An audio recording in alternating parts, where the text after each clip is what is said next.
देखिए बार बार हमें ये बताया जाता है कि ओआरओपी 3 में सभी पेंशनर की पेंशन बढ़ेगी।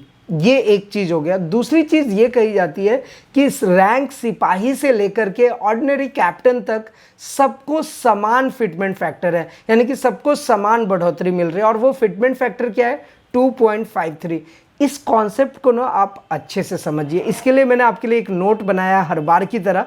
तो इस बार भी मैं आपको नोट के माध्यम से बताऊंगा कि एक्चुअल में ये क्या है फिटमेंट फैक्टर, और फिटमेंट फैक्टर जो 2.57 है वो किस तरीके से दिया जा रहा है उसे एक बार समझते हैं। तो इसलिए आपसे रिक्वेस्ट करूंगा कि वीडियो को शुरू से लेकर लास्ट तक जरूर देखिएगा। तो चलिए पूरे कॉन्सेप्ट को सही तरीके से समझते हैं। और आपको तो पता ही है, हमेशा हमारी यही कोशिश है कि आपके साथ सही और सटीक जानकारी शेयर करें। वैसे एक चीज कहूंगा कि अगर आपने ईटीएच इंडिया चैनल को सब्सक्राइब नहीं किया तो सब्सक्राइब कर लीजिए, बेल आइकन को भी दबा दीजिए। वैसे तो ये रोज रोज बोल करके आप भी बोर हो जाते होंगे, लेकिन अगर आप चैनल को सब्सक्राइब करेंगे, वीडियो को लाइक करेंगे तो थोड़ा अच्छा लगता है, मोटिवेशन मिलता है। तो कर सकते हैं अगर आपको वीडियो अच्छा लग रहा है। एनीवे, अभी हम फिलहाल आते हैं अपने टॉपिक पे जो कि ज़्यादा ज़रूरी है। आप देखिए ओआरओपी 3 के लिए यहाँ पर जैसा मैंने आपको बताया कि सभी पेंशनर की पेंशन बढ़ेगी, इसमें कोई डाउट नहीं है। पेंशन की पेंशन बढ़ेगी। कब मिलेगा पहले के वीडियो में आपको बता दिया, अभी बहुत टाइम है। हम लोगों को ज़्यादा एक्साइटेड होने की ज़रूरत नहीं है। पेंशन ओआरओपी 3 जो है, अभी पेंशन टेबल वगैरह सब आने दीजिए, तब उस टेबल पे बात करेंगे। अभी ये जो कॉन्सेप्ट है इसको समझिए, ये इंपॉर्टेंट है, क्योंकि ओआरओपी 3 अभी इस महीने, अगले 1-2 महीने में तो नहीं मिलने वाला है। जब मिलेगा हम आपके साथ अपडेट करेंगे। लागू हो गया, इसमें कोई डाउट नहीं है। सेम इसी तरीके से डीए और डीआर के लिए भी मैंने आपको पिछले ही वीडियो में बताया था कि अगस्त का पेंशन बढ़ रहा है। सारे पेंशनर्स का ये कहना है कि हाँ अगस्त का पेंशन बढ़ रहा है। एक्चुअल में नहीं बढ़ रहा। आपका डीए और डीआर बढ़ रहा है, इसमें कोई डाउट नहीं है। वो जुलाई में कंफर्म हो गया। जून के जो आंकड़े आए हैं उससे ये पता चल गया कि वहाँ पे डीए और डीआर का जो वैल्यू है वो अप्रोक्स 53% है। तो 53% है तो पेंशन तो बढ़ी जाएगी, लेकिन पेंशन आपको अगस्त में नहीं मिल रहा है। अगस्त के लिए वो पेंशन सितंबर में अनाउंस होगा, अक्टूबर के बाद मिलेगा, लेकिन देखने को मिलेगा वहाँ बेनिफिट। सेम इसी तरीके से ओआरओपी 3 भी लागू है, सब कुछ है, आपको बेनिफिट भी मिलने वाला, लेकिन अभी नहीं, क्योंकि अभी कोई एमओडी से यानी कि मिनिस्ट्री ऑफ डिफेंस से कोई नोटिफिकेशन नहीं है, कोई ऑफिशियल टेबल जारी नहीं है। तो आप में भी ऐसा सोच सकते हैं कि यार टेबल तो बहुत सारे दिखाए जा रहे हैं वीडियोस में, सारे के सारे फेक है। वो बस एक आंकलन है, कहीं से भी कहीं का कुछ चेप लिया, उस वीडियो को बना दिया और फिर हमने बता दिया कि इतना पेंशन बढ़ गया, ये ओआरओपी 3 में बेनिफिट मिल गया। ये सब मनगढ़ंत चीज़ें हैं, उन चीज़ों से आपको बचना चाहिए, क्योंकि ऐसी टेबल अभी तक रिलीज़ नहीं हुई है। अब हम बात करते हैं अपना जो सभी पेंशनर की पेंशन बढ़ेगी, क्यों बढ़ेगी, ये फिटमेंट फैक्टर पे कहा जाता है। और फिटमेंट फैक्टर क्या है कि मैंने आपको, देखिए अगर आप हमें शुरू से सब्सक्राइब किया होगा आपने, तो इसलिए तो मैं आपसे रिक्वेस्ट करता हूँ कि हमें सब्सक्राइब करके रखिए, क्योंकि हमने बताया था कि फिटमेंट फैक्टर पे आपका पेंशन कैसे डिपेंडेंट होता है, आपका बेसिक पेंशन कैसे डिसाइड होता है। और एक फिटमेंट फैक्टर नहीं, उसके साथ एक टर्म और आता है जो कि आपको शायद बहुत सारे पेंशनर्स उसको मिस करते हैं, और बहुत सारे पेंशनर इसमें एक्सपर्ट भी है, उनको पता भी है। वो होता है आपका पे मैट्रिक्स। तो जो आपका एक समान फिटमेंट फैक्टर दिया जाता है, तो पेंशनर्स जो हमारे सिपाही, नैक, हवलदार, नायब सूबेदार, ये जो हमारे रैंक के पेंशनर्स हैं, उनको लगता है कि यार सिपाही से लेकर के पूरा ऑर्डिनरी कैप्टन तक सबको एक समान फिटमेंट फैक्टर मिल रहा है, सबको एक समान पेमेंट का बेनिफिट मिल रहा है। तो ऐसा नहीं है। देखिए उसके साथ एक छोटा सा टर्म आता है, वो आता है पे मैट्रिक्स का, जिसको मैं अपने इस नोट के माध्यम से आपको समझाना चाह रहा हूँ। इसलिए आप बने रहिए वीडियो के साथ। चलिए इसको समझते हैं अच्छे से। तो कॉन्सेप्ट क्या है, देखिए बेसिक सभी पेंशनर की पेंशन बढ़ेगी, ये तो इसमें कोई डाउट नहीं है, मैंने बता दिया आपको।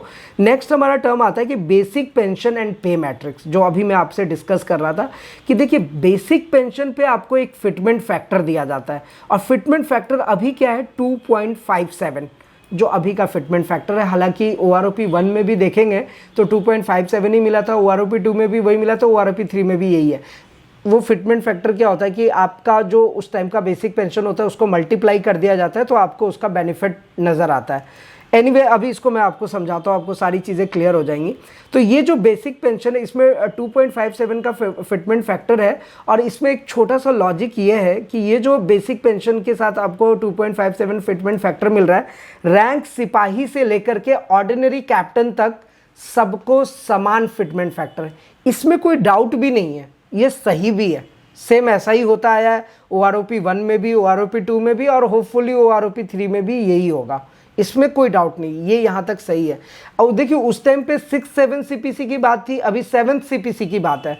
अब जब 8th CPC लागू हो जाएगा तो उसके आधार पर ये फिटमेंट फैक्टर में भी बढ़ जाए, बढ़ेगा तो फिर जाहिर सी बात है पेंशन भी बढ़ेगा, उससे वो मल्टीप्लाई होता है। तो यहाँ तक तो ये सिंपल सा क्राइटेरिया है कि पेंशनर की पेंशन तो बढ़ेगी, 2.57 फिटमेंट फैक्टर आ गया, उससे मल्टीप्लाई होगा।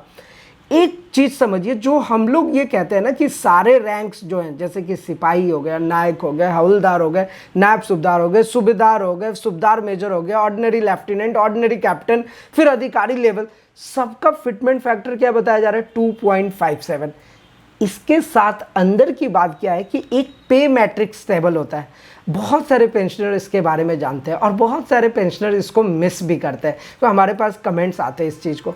तो जो मैट्रिक्स में आपका फिटमेंट फैक्टर होता है ना, वो अलग होता है, इस चीज़ को आप समझिए, और उसको ना क्राइटेरिया में डिवाइड कर दिया गया है, उसी चीज़ को आप समझिए। अब उसमें भी आपका जो पेंशन, अब मैं देखिए बेसिक पेंशन की बात नहीं कर रहा हूँ, बेसिक पेंशन की जब भी बात होगी तो जो आपका फिटमेंट, इस चीज़ को समझिएगा आप प्लीज़, ये ज़रूरी चीज़ है आपके लिए। बेसिक पेंशन की बात नहीं कर रहा हूँ कि उसमें डिफरेंस है, फिर आप ये मत समझिएगा कि बेसिक पेंशन में इन्होंने सबका अलग अलग फिटमेंट फैक्टर बताया। मैं जो आपको बता रहा हूँ, जो फिटमेंट फैक्टर आपको अलग अलग मिलता है हर एक रैंक वाइज, जो आपका रैंक है उस पर वो फिटमेंट फैक्टर डिफाइन करता है, और जितनी ज़्यादा आपकी अच्छी रैंक है उतना ज़्यादा आपका फिटमेंट फैक्टर मिलता है, वो पे मैट्रिक्स पे मिलता है। जो बेसिक पेंशन है उसका ठीक है, वो फिटमेंट फैक्टर 2.57 ही है, सिपाही के लिए और ऑर्डिनरी कैप्टन के लिए, सबके लिए। अभी हम लोग जो बात कर रहे हैं वो बात कर रहे हैं पे मैट्रिक्स की। तो पे मैट्रिक्स में जो फिटमेंट फैक्टर है वो डिफरेंस होता है। ये जैसे कि मैंने देखिए एक टेबल पे अच्छे से समझाया आपको, इसको समझिए। जैसे सिपाही है, नायक है और हवलदार है, तो इनका जो फिटमेंट फैक्टर होगा पे मैट्रिक्स का, मैं बार बार पे मैट्रिक्स बोल रहा हूँ, इसको समझिएगा आप, वो है 2.57, जो कि आपका ओरिजिनल बेसिक पेंशन का भी फिटमेंट फैक्टर है। तो यहाँ से ना हम ये आकलन लगा लेते हैं कि सिपाही, नायक, हवलदार सबका फिटमेंट फैक्टर 2.57 यहाँ भी है, 2.57 यहाँ भी है, तो सब सेम है। लेकिन ऐसा नहीं है। अब देखिए, अब यही पे मैट्रिक्स, अब जब हम नीचे बढ़ेंगे तो अब आ जाइए नायब सूबेदार, सूबेदार और सूबेदार मेजर। यहाँ पे फिटमेंट फैक्टर कितना है, 2.62 बढ़ गया। अब और ये आपको मज़ेदार लगेगा। अब नीचे आइए, ऑर्डिनरी लेफ्टिनेंट, ऑर्डिनरी कैप्टन, इनका फिटमेंट फैक्टर कितना है, 2.67। सिपाही, नायक, हवलदार का कितना था, 2.57। फिर आते हैं हम सूबेदार रैंक में, नायब सूबेदार, सूबेदार, सूबेदार मेजर, उनका 2.62। ऑर्डिनरी लेफ्टिनेंट, ऑर्डिनरी कैप्टन 2.67, बढ़ता ही जाएगा अभी आपको। अब जब आप अधिकारी लेवल पे आ जाएंगे तो ये अप्रॉक्सीमेटली 2.82 तक फिटमेंट फैक्टर बढ़ जाता है। तो ये डिफरेंस है, ये पे मैट्रिक्स का टेबल है। तो ये पे मैट्रिक्स के टेबल के अनुसार जो है ना, वो सैलरी जो आपकी आती है उसमें ये फिटमेंट फैक्टर मेंटेन करता है। तो ये फिटमेंट फैक्टर कभी आप नहीं सोचे, हाँ बेसिक पेंशन सेम है, लेकिन जो आपका पे मैट्रिक्स होता है ना, पे मैट्रिक्स के आधार पर वो अलग अलग होता है रैंक वाइज। अब जैसा मैंने आपको स्टार्टिंग में बता ही दिया कि OROP 1 में 2.57 फिटमेंट फैक्टर था, OROP 2 में भी वही था, तो उम्मीद है कि OROP 3 में भी यही होगा। अगर पेंशन जो मिलता है आपको, उसके एवरेज पेंशन पे ये कैलकुलेट होता है, ये आप बस ध्यान रखिएगा कि जो पेंशन मिल रहा है उसका जो एवरेज पेंशन होता है उसके अनुसार ये फिटमेंट फैक्टर को कैलकुलेट किया जाता है।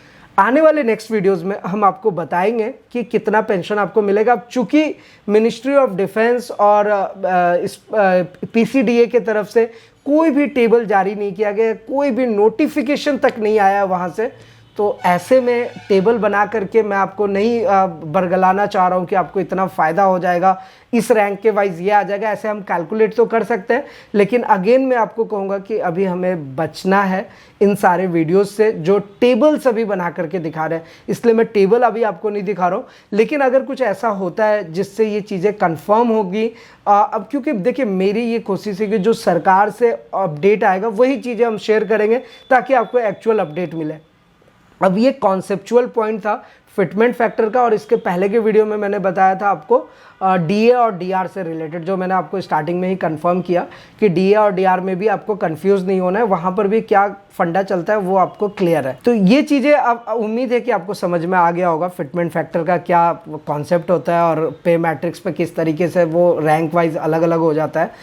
अगर आप इसके बारे में कुछ अपडेट देना चाहते हैं, अगर आप अपनी जानकारी हमारे साथ शेयर करना चाहते हैं, तो हम भी आपके साथ सीखने के लिए ही बैठे हैं। तो आप भी अपनी जानकारी मेरे साथ नीचे कमेंट में ज़रूर शेयर कीजिए। हम कोशिश करेंगे उसी के आधार पर वीडियोस बनाने के लिए। तो इसलिए मैं हमेशा कहता हूँ कि हमारे पेंशनर का जो भी सवाल है, किसी भी टाइप का क्वेश्चन है, क्वेरीज है, नीचे कमेंट करके पूछिए, क्योंकि मैं ये कोशिश कर रहा हूँ कि हमारे जितने भी पेंशनर्स हैं, चाहे वो नए पेंशनर आ रहे हैं, जो बुज़ुर्ग पेंशनर है, जो बहुत ज़्यादा बुज़ुर्ग हो गए, उनको बहुत प्रॉब्लम हो रही है लाइक स्पर्स को ऑपरेट करने में, वो सबको ना मतलब कुछ सोचना ना पड़े, वो आराम से स्पर्स पेंशन पोर्टल ऑपरेट कर सके, अपने पेंशन के बारे में सारा कुछ जाने।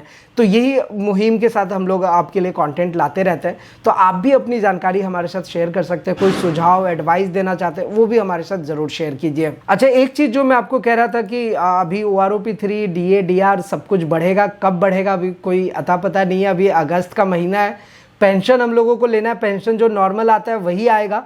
तो इसके लिए लाइफ सर्टिफिकेट का अपडेट रखिए। लाइफ सर्टिफिकेट के लिए बार बार मैंने कहा है कि स्पर्स पोर्टल को या तो अपने मोबाइल से ओपन कर लीजिए या फिर अपने कंप्यूटर से ओपन कर लीजिए।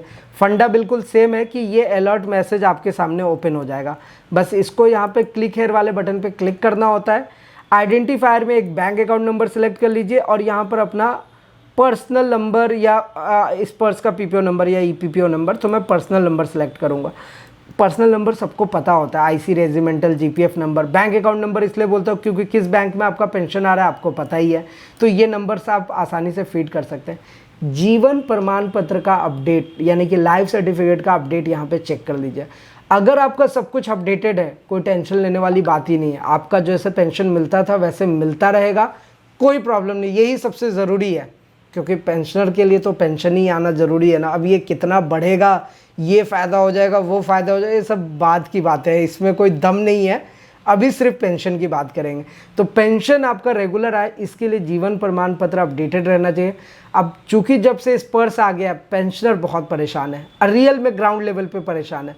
तो उन पेंशनर के लिए बस यही है कि आप एक बार चेक कीजिए, खुद से चेक कीजिए। जो हमारे बुजुर्ग पेंशनर है वो घर में किसी बच्चे को बोलिए, वो टेक्निकली चेक कर सकते हैं। आप ना अपने स्पर्स, अपने पेंशन के लिए किसी दूसरे पे डिपेंडेंट मत होइए, क्योंकि डेटा आज के टाइम पे बहुत ज़्यादा सिक्योर है। तो अपना डेटा अपने पास सिक्योर करके रखिए, खुद से लॉगिन करना सीखिए। और जैसे मैंने बता ही दिया कि जो हमारे पुराने पेंशनर है, जो बहुत बुजुर्ग पेंशनर है, तो वो तो मोबाइल नहीं चला पाएंगे, ये तो प्रैक्टिकल बात है। तो वो अपने घर में किसी बच्चे को बोल करके चला सकता है। लेकिन जो नए पेंशनर आ रहे हैं, जो एकदम लेटेस्ट सब कुछ अपडेटेड रहता है, तो उनके लिए तो बहुत ईजी है। आप अपना डेटा मेंटेन करके रखिए। अब जब जीवन प्रमाण पत्र भरने का टाइम आएगा तो खुद से भरिए।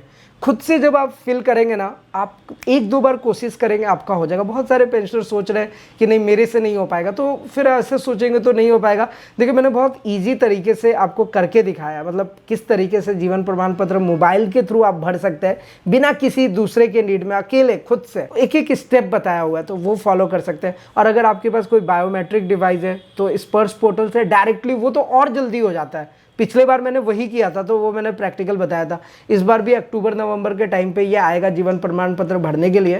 प्रैक्टिकल इन्फॉर्मेशन दूंगा, लेकिन जिनका अगर डेट एक्सपायर्ड हो चुका है तो वो अपना ज़रूर ध्यान दें, क्योंकि अगर पेंशन रुकेगी आपकी लाइफ सर्टिफिकेट की वजह से, तो फिर दोबारा इनिशिएट करने में बहुत प्रॉब्लम आता है। तो इसीलिए मैं बार बार कहता हूँ कि इन चीज़ों का आपको ध्यान रखना है। तो चलिए मिलते हैं फिलहाल नेक्स्ट इंटरेस्टिंग वीडियो में। तब तक के लिए सलाम, दुआ और प्रणाम, सत श्री अकाल। Keep watching, keep smiling. अपना और अपने साथ सबका ख्याल रखें। जय हिंद, वंदे मातरम।